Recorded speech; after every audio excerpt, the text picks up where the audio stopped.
guys, so ayun, welcome na naman po sa panibagong episode ng The Bragging Couch.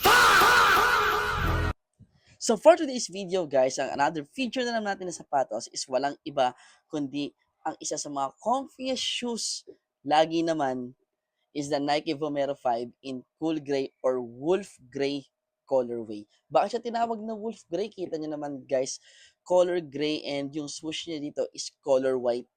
Diba? Napakadaling ternuhan nung sapatos na to.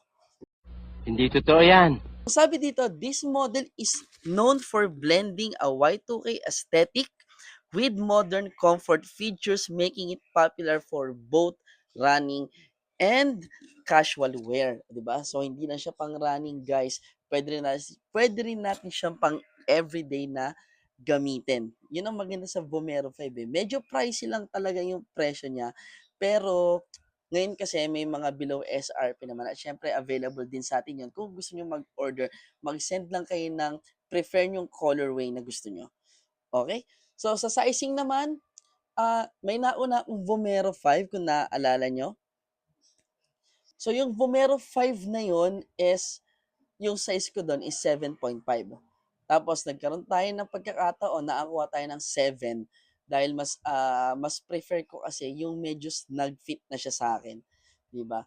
Tsaka wala namang pinagkaiba yan. Pinagkaiba lang naman ng mga ganyan is yung haba.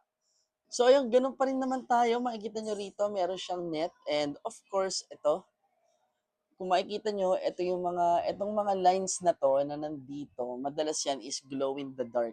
So, pag naaarawan siya, feeling ko doon siya nakakakuha ng ng pagiging, pag sa dilim, nagiging glow in the dark siya.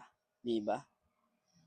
So, yan guys, again, this is the Nike Vomero 5 in cool gray or wolf gray colorway. So yun guys, don't forget to like, follow, and subscribe yung mga videos natin. Siyempre marami pa tayong mga i-review ng mga sapatos, diba? At hindi lang puro Nike, marami rin tayong mga iba't ibang brands na available din sa atin syempre. So ayan guys, o paano? This is Bragging Couch. Bounce.